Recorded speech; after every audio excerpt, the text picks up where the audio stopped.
मला वाटतं की आम्ही 3 वर्ष आधीच या तयारीला लागलो आहे, कारण की जशी महानगरपालिकेचा कालावधी संपला आणि तेव्हापासूनच आम्ही महानगरपालिकेच्या निवडणुकीच्या तयारीला लागले आहोत.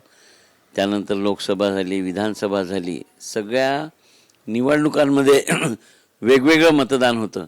परंतु महानगरपालिकेची निवडणूक ही लोकांच्या जिव्हाळ्याची असते.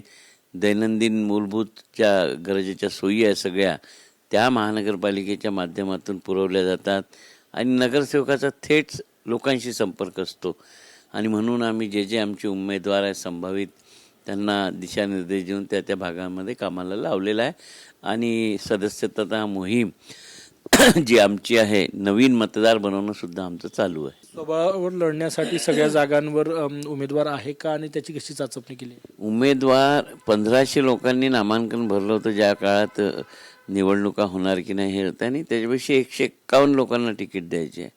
तर इतकी गर्दी काँग्रेसमध्ये उमेदवारीसाठी असते.